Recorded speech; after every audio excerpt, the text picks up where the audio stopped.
The most powerful radiometric dating used by evolutionists today is what they call carbon-14 dating. When I studied in evolution class, the anthropology professor, she said only one thing. She doesn't cover potassium argon or the 12 to dozens of different radiometric datings. She just says carbon-14 is that strong. It's the strongest evidence of radiometric dating. So that's the strongest radiometric dating that they have. Now, if their strongest radiometric dating has problems, then the other radiometric datings will have bigger problems then. So this is a simplified critique concerning carbon-14 dating, concerning about that evolution is true or not. So I have many different ways to cover just carbon-14 and then other things on radiometric and then potassium argon, but I'm just going to do a simplistic one on carbon-14. All right, so simply carbon-14, I'm going to give the very simple dummy version, okay? So basically, all right, so it's not technical, so you might find fault with what I say, but just find the simplistic way. All right, so the sun is shining, and then the sun ray hits the atmosphere, and once it hits the atmosphere, now they have this carbon or carbon-14 that's in the atmosphere, see? So through this carbon-14 that's in the atmosphere, what happens is that animals and humans, etc., they intake some sort of carbon-14 within them. Through this intake of carbon-14 within their system, they're able to date about how long that human lived, or when the human or some fossil dies. With that carbon-14 within him, they're able to date from what time period that fossil's at. So if they dig up a fossil, okay, which has some kind of carbon-14 in it, and then they date this fossil, then they find out, oh, then it was, several thousand years old, etc. So that's how they do carbon-14 dating. That's a simplistic dummy version of it. Now, the problem is this. The problem is that there's no question with their method and system on how it works, but the flaw is this. The flaw is, let me give a simple example. It is empirical science by the way they rate the carbon-14 and approximate a date. It is accurate and it's empirical science. But there's a fault to it, okay? It relies on assumption. Let me give a very simple example, all right? If you have a candle, okay, that's lit, all right? Let's say 7 inches tall or maybe 12 inches tall, okay? Let's go by 12 inches tall, okay? If there is ever such a candle that tall. Once you have this candle, okay, let's say that it burns, okay, when the candle shrinks, about 1 inch per hour, okay, 1 inch per hour. So then from 12 inches it went to 11 inches, all right? So then by this rate of burning, we can estimate, okay, let's say then after 3 hours that it's 9 inches, okay, tall. Then we can estimate, oh, then within 3 hours it burned down to 9 inches. So then 3 hours ago, it must have been 12 inches, right? So that's the same thing with carbon-14 dating, okay? They go by the rate, okay? And then through this rate, they estimate about how much time has passed. And that's empirical science, see? That is empirical science. They see it burning 1 inch per hour. You cannot deny that. So it must be going by 1 inch per hour, so thus we know that the candle was 12 inches tall. But here's the problem, okay? The problem is this. The problem is that that thing will work if nothing interferes. Nothing interferes. What if there's colder weather, for example? If there was colder weather, then the candle would, the flame would be probably out, or, the rate of shrinking would slow down, or etc., or probably wouldn't slow down.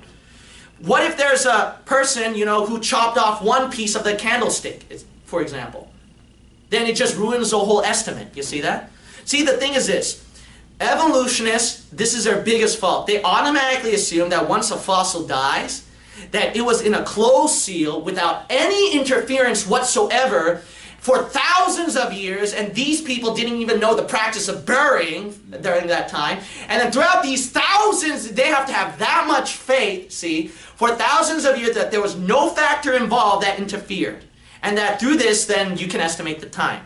Well, that is you can't put faith in that, because everyone knows that environmental factors, they make a big play. And once the environment touches a fossil, or any factor involved touches a fossil, you got to realize this, that changes everything. And carbon-14 dating will have a fault. That's what's going to happen. Every radiometric dating scientist knows this. They all know that. This is common sense in radiometric dating. They know that if there's a certain scientific or environmental, something of the environment factor involved, then it ruins all of their dating process, you see. Just like that candlestick, see, it ruins the whole thing if something interfered. See, so if something interfered with that fossil, it ruined the whole system and setup. You know, if you just pour down, there was evidence of pouring down water upon some kind of fossil that had some kind, that they were trying to date with potassium argon, and 80% of it was just cleaned off, just by pouring down water. Now, okay, let's assume that for thousands of years it didn't rain at all on that fossil, or etc., and through long process of time, that fossil was eventually covered with the ground strata. That's a lot of faith, ain't it? Oh yeah. That's a lot of faith. You see that? So to say that, oh, this is science, it is science based on faith. You see that? That's what it's still a religion. It's faith. It is religion. Science it is all so faith. called. Science falsely so called. Now, here are simple examples showing that carbon-14 dating, that if you have an environmental factor that interfered, it just ruins your whole dating process. In the Science magazine, volume 141, pages 634 to 637, here's a short quote. The short version is, living mollusk shells, living ones, were dated up to 2,300 years old. Living! All right. A freshly killed seal, was carbon dated as having died 1,300 years ago. Wow. And the Antarctic Journal, volume 6, September to October edition, 1971, page 211.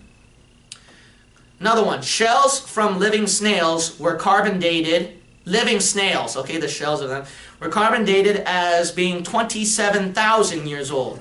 Science magazine, volume 224, pages 58 through 61. Short quote of that. Here's another one from Troy L. Pugh in the Quaternary Stratigraphic Nomenclature in Unglaciated Central Alaska. Man, these scientists, they just like to put long terms in there, you know? Oh, man. Page 30, all right? Quote, one part of the Velocevich mammoth carbon dated at 29,500 years and another part at 44,000. So this same animal, one part of it was 29,000 something years, and another part, 44,000. Same animal. Wow. You see that? What happens? See, because of environmental factors involved, and it changes everything. It ruins the dates. And you gotta look at this. This is like thousands of years off, too, you notice. So how come you have that much faith in carbon dating on how old it is if it's that much off? Another one, all right. The lower leg of the Fairbanks Creek mammoth had a radiocarbon age of 15,380, while its skin and flesh were 21,300. Wow. There you go. Ain't that? Why? I don't know. Maybe the skin and flesh, I don't know. Maybe it's warmer or something. I don't know. It's in the book In the Beginning by Walt Brown, page 124. Another one. One part of Dima, that's a baby frozen mammoth, was 40,000. Another part was 26,000. This is funny. And the wood immediately around the carcass was 9 to 10,000. Okay. By Troy L. Pugh's Quaternary Stratigraphic Nomenclature in Unglaciated Central Alaska, page 30. All right, another one is, quote, the two Colorado Creek mammoths had radiocarbon ages of 22,850 plus or minus 670 and 16,150 plus or minus 230 years respectively. The book In the Beginning by Walt Brown, page 124. So you see right here that there are tons of more examples, actually. This is just parts of the quotes that I found, but there are tons of more examples. And I bet you can find it in today, too, in today's science magazines. The thing is this, is that carbon-14 dating, all right, I told you this many times, this is how you catch evolutionists. The reason why they think that their system is flawless, their belief is flawless, is because it is empirical science, and there is no fault to it. There is no fault with carbon-14 dating, see? But I told you before, right? They're only looking one picture of the story. They don't look at the overall picture of the story. You see that? In one picture of the story, accurate cannot be denied. There's no way to argue it. But when you look at the overall picture of the story, it changes everything. There is absolutely no question that carbon-14 dating is accurate. It's pretty much infallible, and the rate and everything is all accurate.